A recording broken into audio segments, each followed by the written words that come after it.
Bismillah ar-Rahman ar-Rahim, alhamdulillah, wa salatu wa salamu ala rasulillah. Mes frères et sœurs, assalamu alaikum wa rahmatullahi wa barakatuh. Bienvenue autour du Coran, dans cette émission Lumière du Coran. Le passage sur lequel nous allons nous arrêter aujourd'hui, que nous essaierons d'analyser, est tiré de la sourate Taha, la sourate numéro 20, et c'est le passage qui va du verset 130 au verset 132.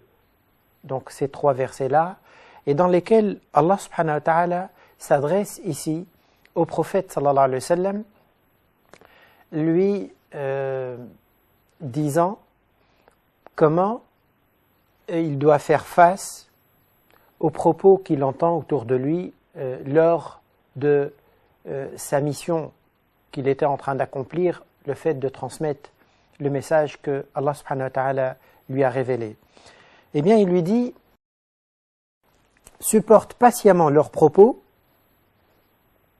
de ceux qui t'entourent, donc ceux, les mécréants, supporte patiemment leurs propos, célèbre les louanges de ton Seigneur avant le lever et le coucher du soleil.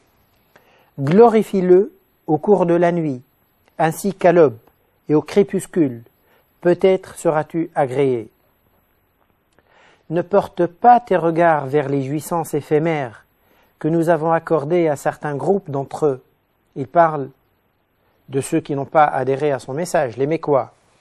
Ce n'est là les biens éphémères qu'ils ont, ce n'est là que le vin clinquant de ce monde, destiné à les mettre à l'épreuve. Mais les biens que ton Seigneur te réserve sont meilleurs et plus durables.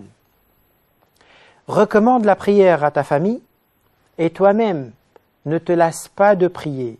Nous ne te réclamons aucun bien, c'est nous qui t'en accordons. Le meilleur destin est réservé aux gens pieux. Dans ces trois versets-là, Allah subhanahu wa ta'ala donne au prophète sallallahu alayhi wa sallam les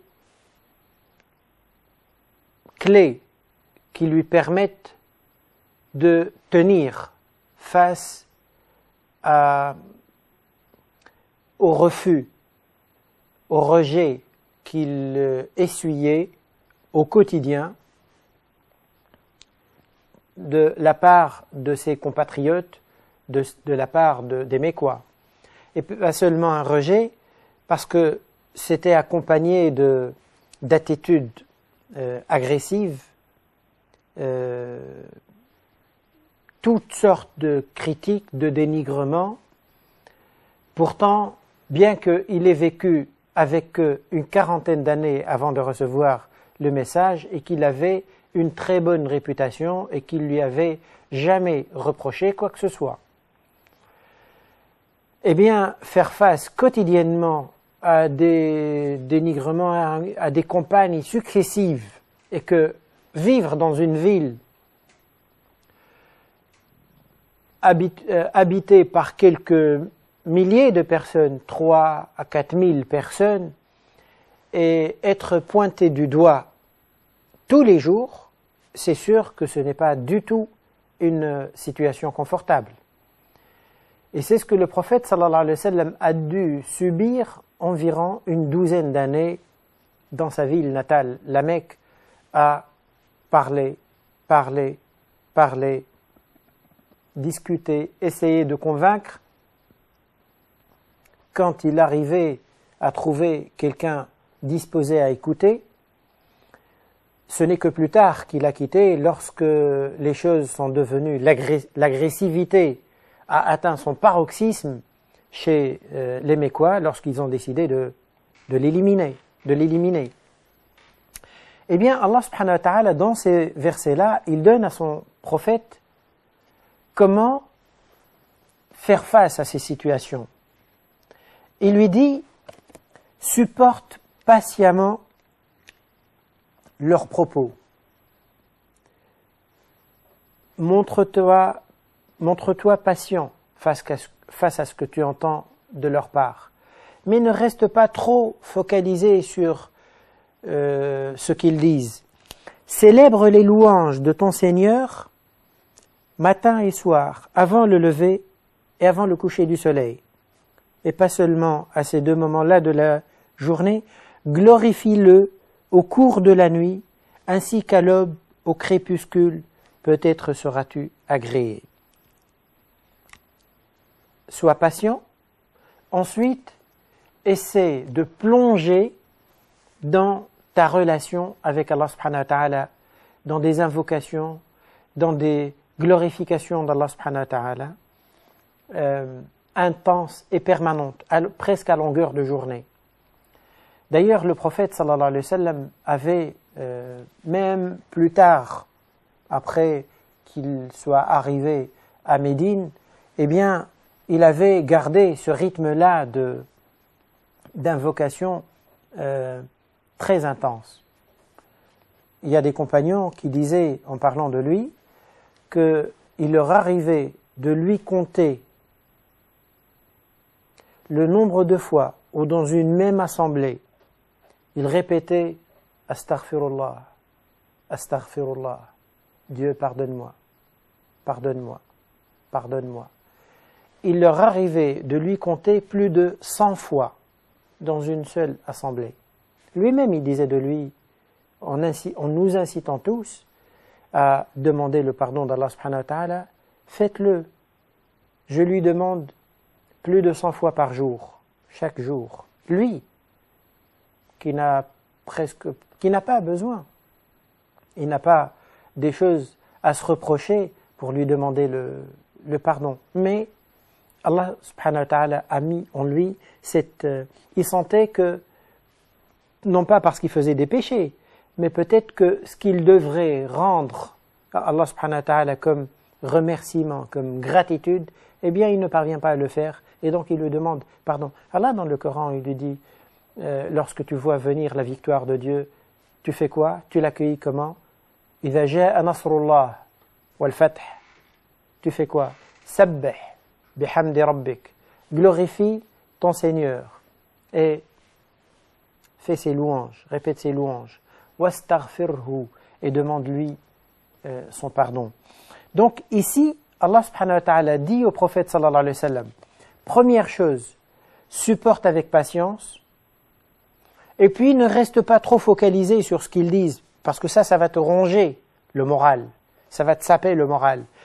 Focalise-toi plutôt sur Dieu, et n'arrête pas de l'invoquer, de le glorifier, de célébrer ses louanges, matin, soir, nuit, jour.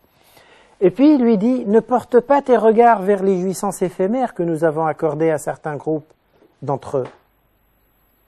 Ne regarde pas, il se peut que tu vas voir parmi eux des gens qui sont riches, qui sont très aisés, qui vivent dans un confort, leur situation peut paraître susciter une envie d'avoir comme eux. Allah, il lui dit, ne laisse pas ton regard aller vers les jouissances éphémères, courtes, qui ne durent pas, que nous leur avons accordé ou accordé à certains parmi eux. Pourquoi ils les ont? Ce n'est là, ce qu'ils ont, ces jouissances éphémères, ce n'est que le vin clinquant de ce monde. C'est des choses superficielles. Et on leur a donné pour les éprouver, pour voir comment ils se comportent. Est-ce qu'ils se montrent reconnaissants? Ou bien ils oublient Dieu? Est-ce que là, le don de Dieu les réveille leur conscience, les ramène à Dieu pour se montrer, pour le remercier et se montrer reconnaissant? Ou bien ils sont absorbés par ce que Dieu leur a donné, à tel point qu'ils l'oublient et ils s'oublient, ils finissent par s'oublier eux-mêmes. Ne porte pas tes regards vers ces jouissances éphémères que nous avons accordées à certains groupes d'entre eux, ce n'est là que le vin clinquant de ce monde, destiné à les mettre à l'épreuve. Rappelle-toi par contre que les biens que ton Seigneur te réserve sont meilleurs et plus durables. Ce que Dieu te réserve, Muhammad, ô prophète, sallallahu alayhi wa sallam, ou bien ô toi croyant, eh bien ces biens-là sont beaucoup meilleurs que ce qui brille. Il est superficiel. Ce que Dieu te réserve, c'est d'une autre nature. Et c'est plus durable. Il n'est pas éphémère. Et on voit là que Allah subhanahu wa ta'ala met en garde le prophète sallallahu alayhi wa sallam contre deux choses qui peuvent l'affaiblir. Laisser son oreille prêter aux propos négatifs qu'il entend autour de lui, laisser son regard porter sur les objets matériels que ses adversaires ou ses ennemis ou ceux qui n'adhèrent pas à son message peuvent posséder. Les deux choses qui peuvent saper le moral ou d'un prophète ou d'un musulman d'une manière plus générale, quand il se trouve à voir autour de lui, à entendre un discours de dénigrement ou qui rabaisse l'islam ou qui ne cesse de critiquer les musulmans, bien sûr pas l'islam en lui-même, mais les musulmans, mais après on fait un lien de telle sorte qu'on ne sait plus la critique à qui elle s'adresse. On sait en final, mais c'est fait d'une manière qui ne se voit pas que c'est l'islam qui est critiqué. Eh bien, les deux choses qui affaiblissent, c'est laisser rester tout le temps à l'écoute de ces critiques et de ce dénigrement. Et l'autre chose, c'est regarder ce qui brille. C'est ça qui peut affaiblir. Eh bien, Allah subhanahu wa ta'ala lui dit, ne te laisse pas entraîner par ces deux choses-là. Et en contrepartie, il lui propose deux autres moyens qui lui renforcent, qui lui donnent une force pour pouvoir tenir et continuer son message. Nous reviendrons à l'analyse de ces versets dans quelques instants. Barakallahu fikum pour votre attention. Rahman Rahim, alhamdulillah, wa salatu wa salamu ala rasulillah. Chers frères et sœurs, nous reprenons l'analyse de ces trois versets de Surat Taha, les versets 130, 131 et 132, dans lesquels Allah subhanahu wa ta'ala s'adresse au prophète sallallahu alayhi wa sallam, à son prophète, le porteur de son message, pour lui donner une ligne de conduite à suivre pour pouvoir tenir dans l'accomplissement de sa mission. Il lui dit donc deux choses à ne pas faire, deux choses à faire. Les deux choses à ne pas faire, c'est ne pas te laisser trop influencer par les propos négatifs que tu entends autour de toi. Montre-toi patient. Supporte patiemment leurs propos. Ne te laisse pas affecter par ces propos. Deuxième chose à ne pas faire, ne laisse pas ton regard regarder ce qui brille chez eux parce que c'est de nature à t'affaiblir. Tu vas dire pourquoi ils ont, alors qu'ils n'adorent pas Dieu, et moi qui me mets à son service, pourquoi je suis dans cette situation. D'ailleurs, le prophète sallallahu alayhi wa sallam nous dit plus tard dans un hadith que Allah subhanahu wa ta'ala lui a révélé que les biens matériels de ce monde, s'ils avaient auprès de Dieu la valeur de l'aile d'une mouche, il n'aurait jamais donné à quelqu'un qui nie son existence une gorgée d'eau à boire. Quelqu'un qui renie Dieu, qui ne croit pas en lui, eh bien, si ces biens matériels de ce monde-là avaient la valeur de l'aile d'une mouche, eh bien Dieu ne lui aurait pas donné à boire. Pour dire que ça, ce n'est pas primordial. Donc, deuxième chose à ne pas faire, ne laisse pas ton regard attiré par ce qui brille chez ceux qui te critiquent et qui te dénigrent. Parce que la part que Dieu te réserve à toi, elle est meilleure, de qualité meilleure, et elle a une longévité plus grande, elle est éternelle. Ensuite, les deux choses à faire, La première, c'est d'avoir un rythme d'invocation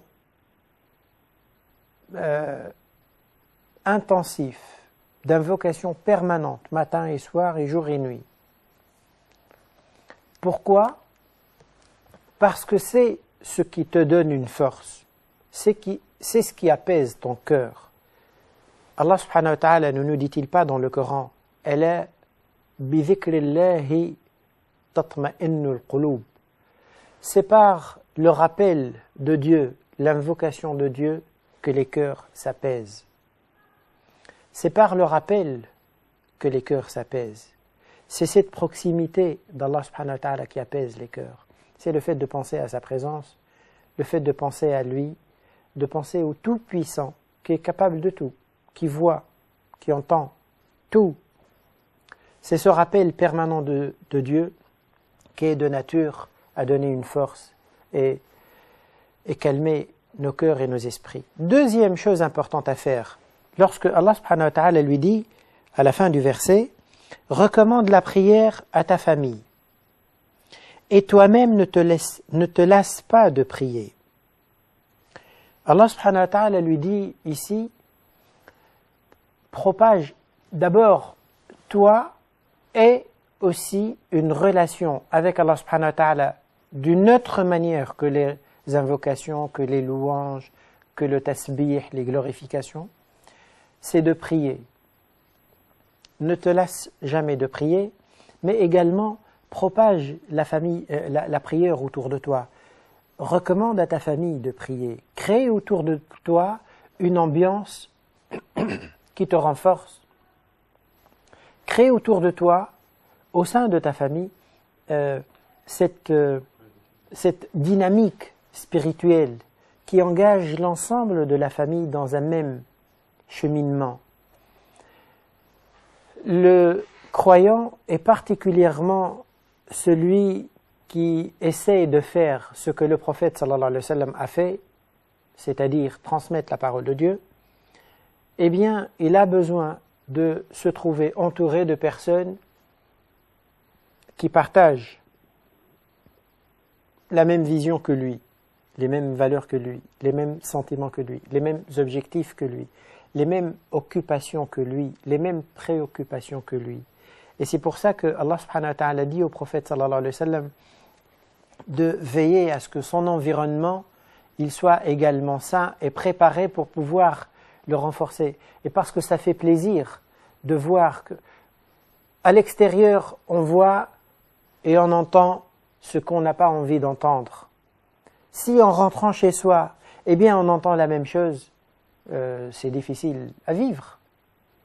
C'est difficile de pouvoir tenir si quand on est à l'extérieur, eh bien on est sous pression, et quand on rentre chez soi également, la famille ne partage pas nos valeurs, ne partage pas notre vision, ne partage pas notre état d'esprit, nos priorités, l'activité la plus importante que nous faisons.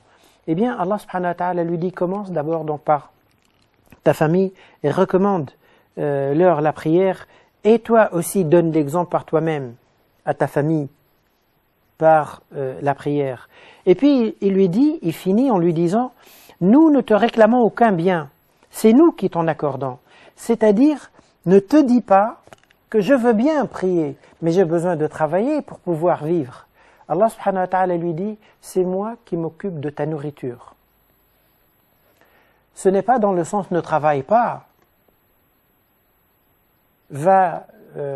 consacre-toi uniquement, exclusivement à la prière et Dieu te donnera à manger. Non, parce que le prophète sallallahu alayhi wa sallam lui-même, il n'a pas vécu comme ça. Il a travaillé et quand il avait vu un compagnon assis longtemps à la mosquée à des moments où il n'y a ni prière ni rien, il a demandé pourquoi il s'enferme à la mosquée, où il est tout le temps à la mosquée. On lui a dit, il a décidé de se consacrer à Dieu. Il a dit, dites-lui d'aller travailler. c'est Sayyidina Omar radiyallahu anhu, plutôt qui a fait cette réflexion. Dites-lui d'aller travailler parce que le ciel ne fait pas tomber ni de l'or ni de l'argent. Donc, Allah subhanahu wa ta'ala, lorsqu'il dit ici à son prophète, sallallahu alayhi wa sallam, nous ne te réclamons pas, nous ne te réclamons aucun bien, ni te demandons de la nourriture. C'est nous qui t'en accordons, c'est pour lui dire, ne laisse pas ce prétexte-là ou cette occupation-là t'accaparer et t'éloigner d'Allah subhanahu wa ta'ala et de son adoration.